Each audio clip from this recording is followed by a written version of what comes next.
The Economist hace un informe señalando que le preocupaba la pérdida de confianza en la administración Cortizo y que sugería pues, que eso se recuperara o habría protestas sociales. Esto fue julio de 2020. En marzo de 2021, The Economist dice más o menos lo mismo, diciendo que bueno, el deterioro de la gobernabilidad y la incapacidad del gobierno para lidiar con presiones de corte populista representaban un alto riesgo para la inversión extranjera en el país. Bueno, con todo este tema que pasó, el fiasco minero y las protestas, se cumplió la profecía.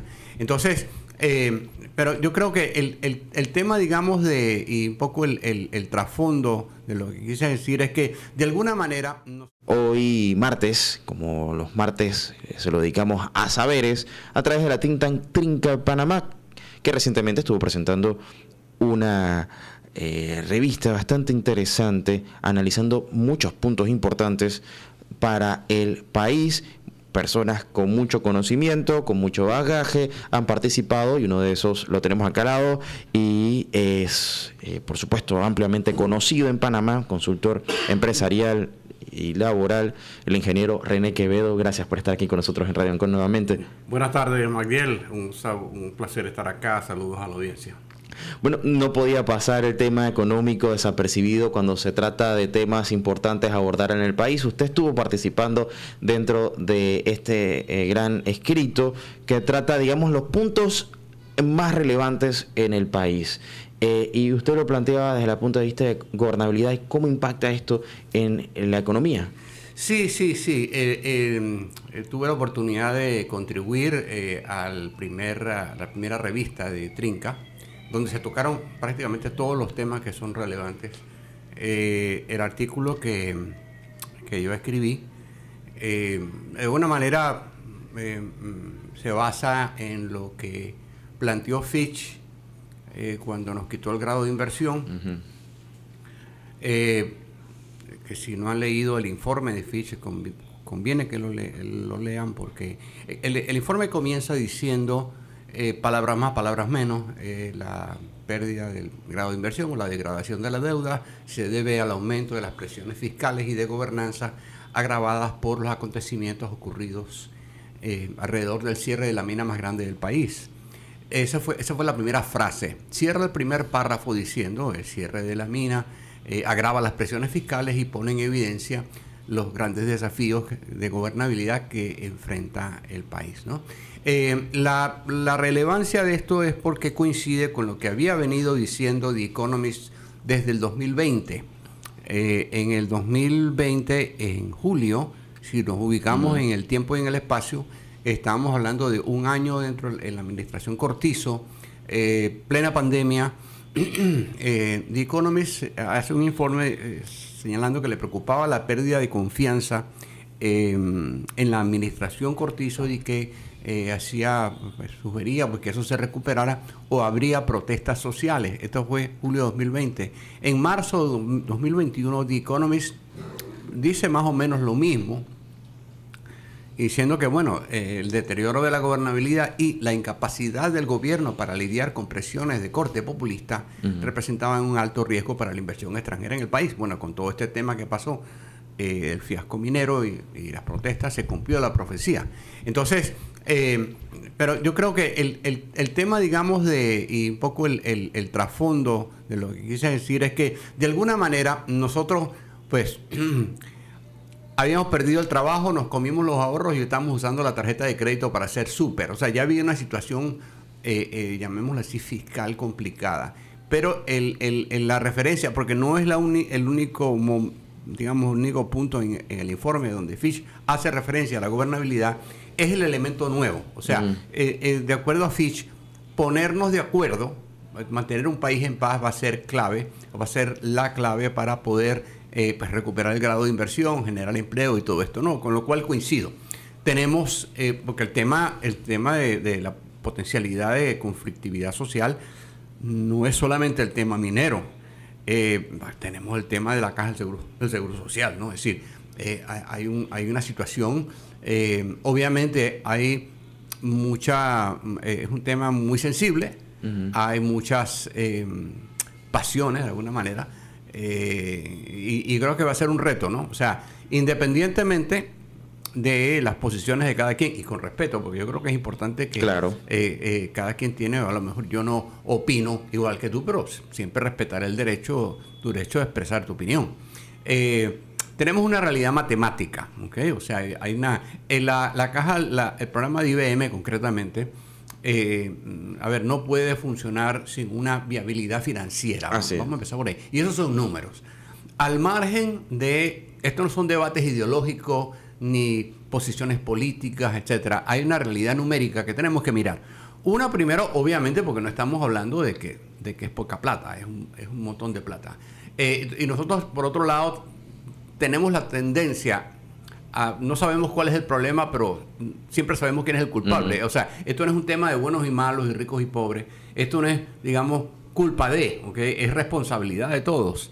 Entonces, creo que en ese sentido, creo que conviene mirar todos de manera madura, y creo que el presidente ha hecho ese llamado a mirar todo esto de manera clara, cuál es la situación de la Caja del Seguro Social. Inclusive yo me atrevería a decir, bueno, cuál es la situación de las finanzas públicas del gobierno, ¿no? Entonces, y sobre esa base hacernos las expectativas. Lamentablemente, y como he dicho ya aquí antes, uno de los resultados de las pruebas PISA del 2018 y del 2008 y de este último también, es que solo 1 de cada 100 de nuestros jóvenes sabe diferenciar una opinión de un dato.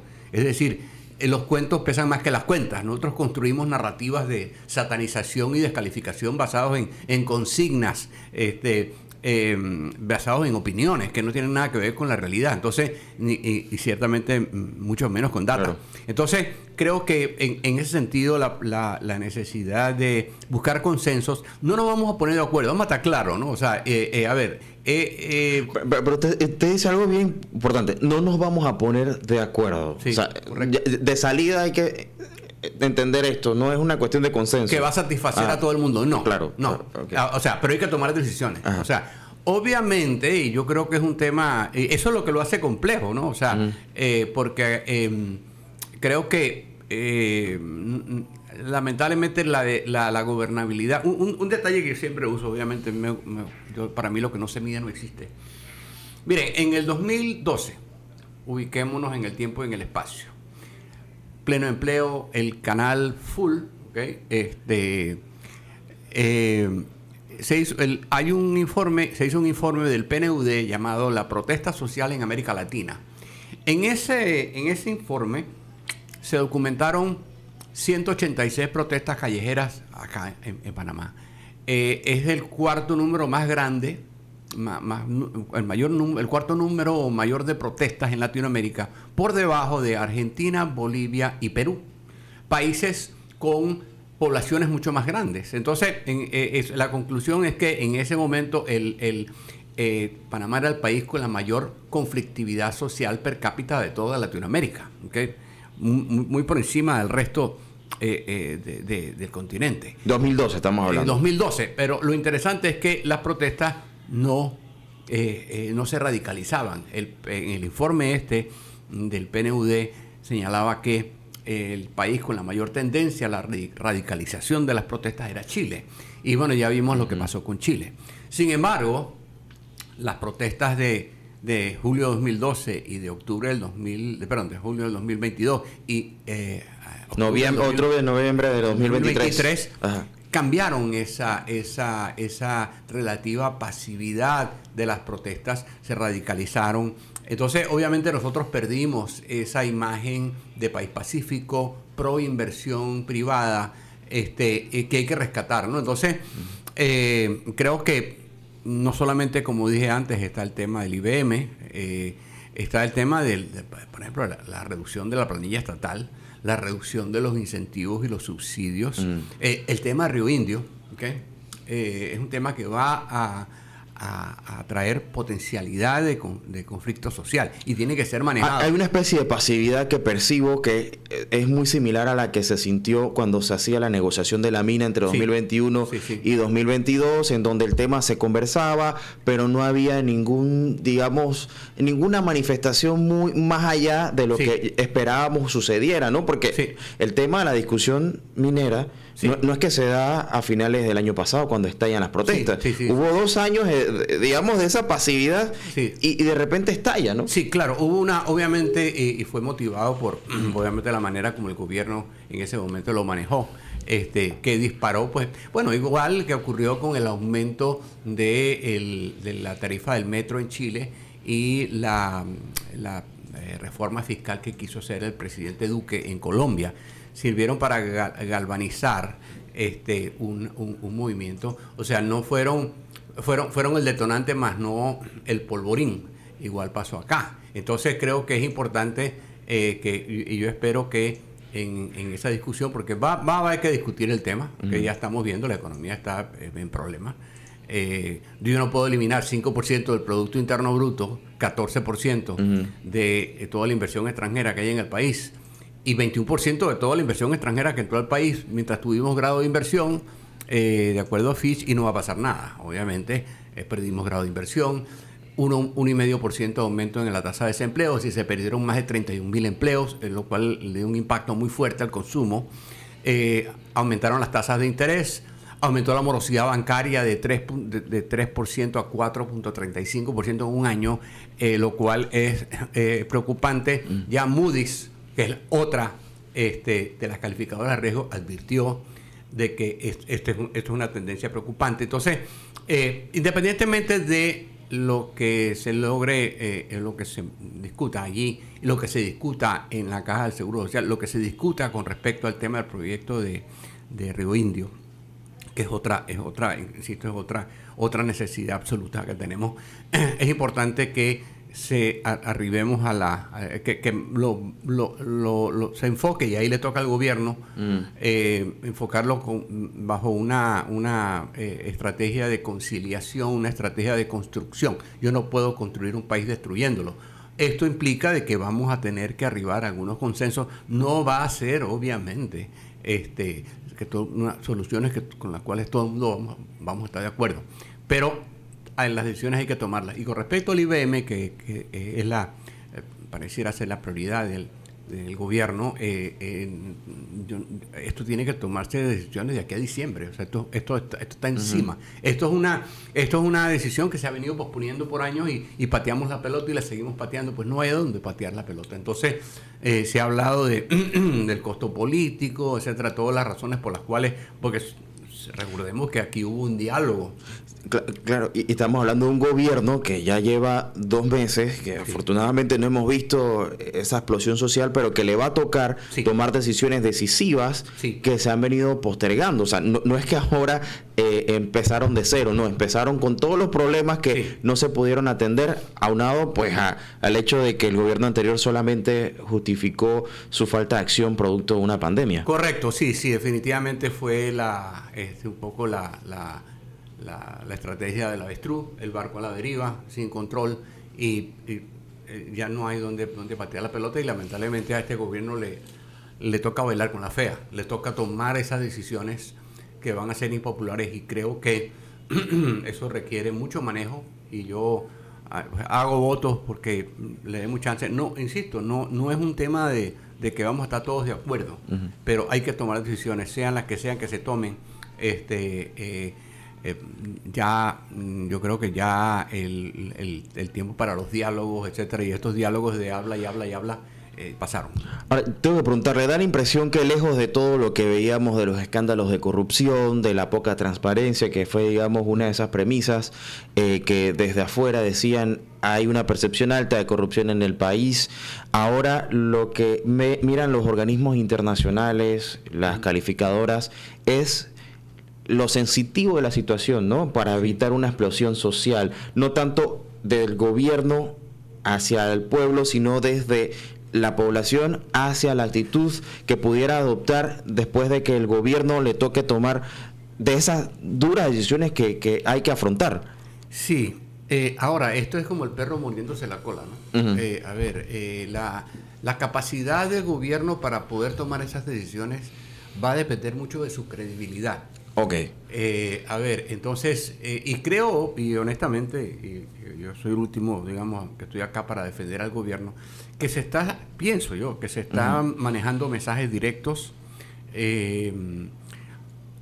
que contrastan un poco con la ambigüedad a la que estamos acostumbrados. Se está diciendo que esto es así, lo cual es positivo. Lamentablemente hemos estado dorando la píldora, como dice, mucho tiempo, y al final del día, si esa dorada de la píldora no se refleja o no refleja la realidad, pues lamentablemente va a ocurrir lo que está ocurriendo. Entonces yo sí creo que en la medida que el gobierno tenga la credibilidad y que haya la presunción de buena fe, pues yo creo que es ahí donde está el problema.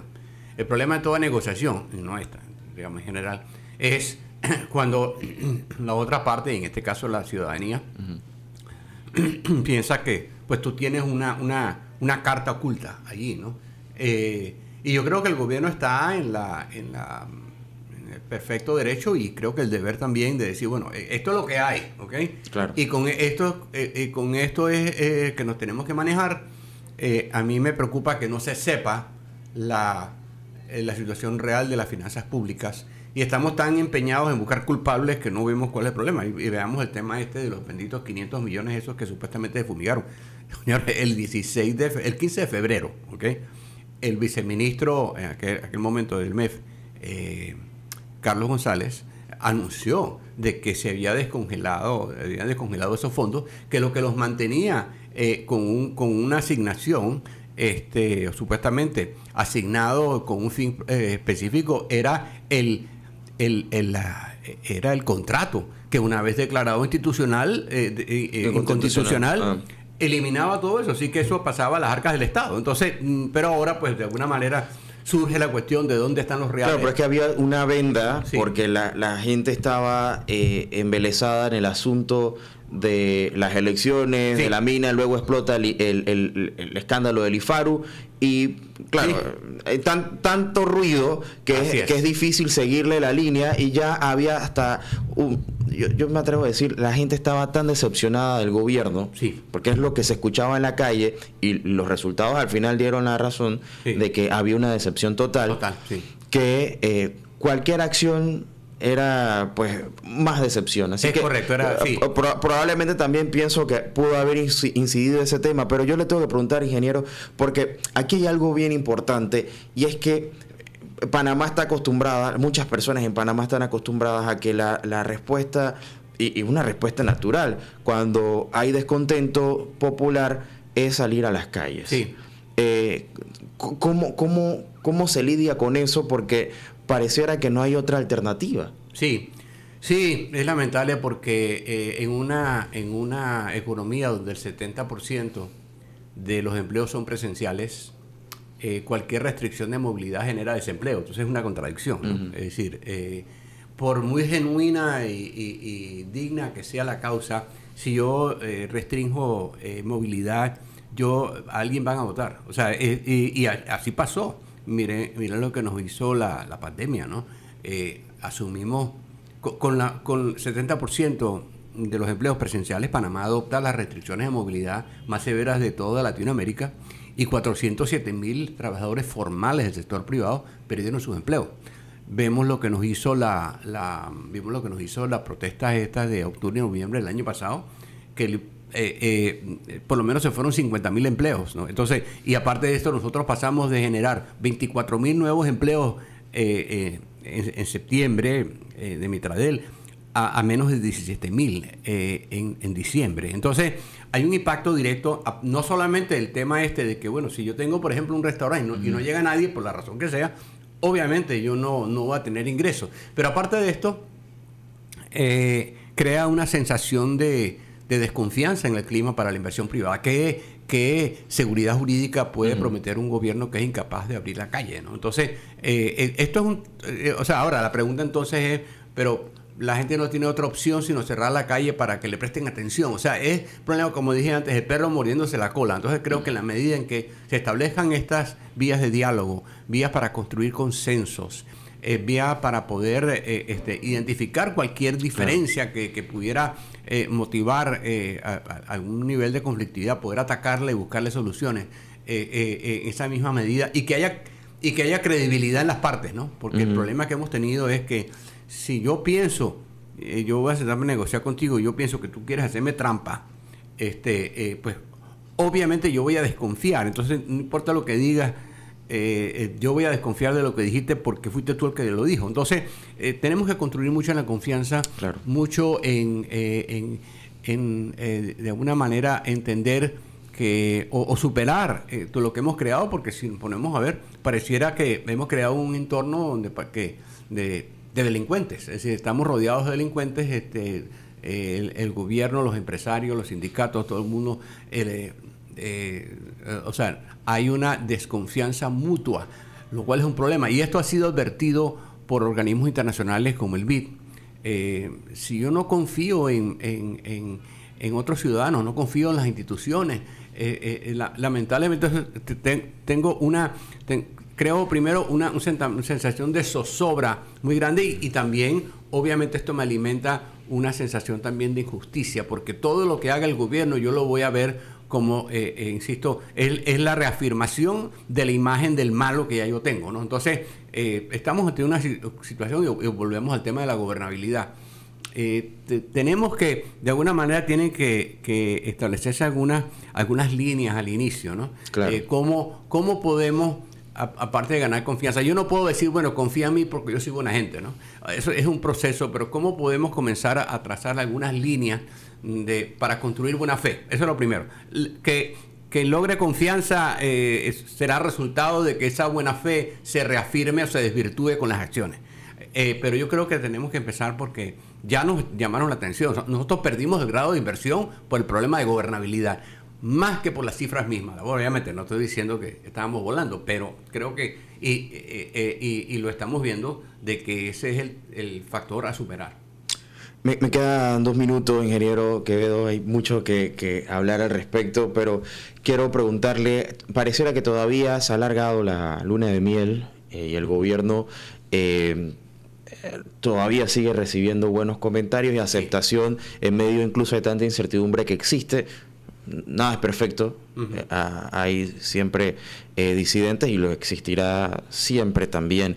No obstante, ¿qué debe pasar aquí a final de año para tratar de mantener la calma social y buscar que, sobre todo, esas calificadoras tipo Fitch y Moody's mantengan, digamos, esa expectativa resiliente sobre Panamá? Sí, obviamente estamos viendo un proceso de, yo no sé cómo llamarlo, un proceso de transición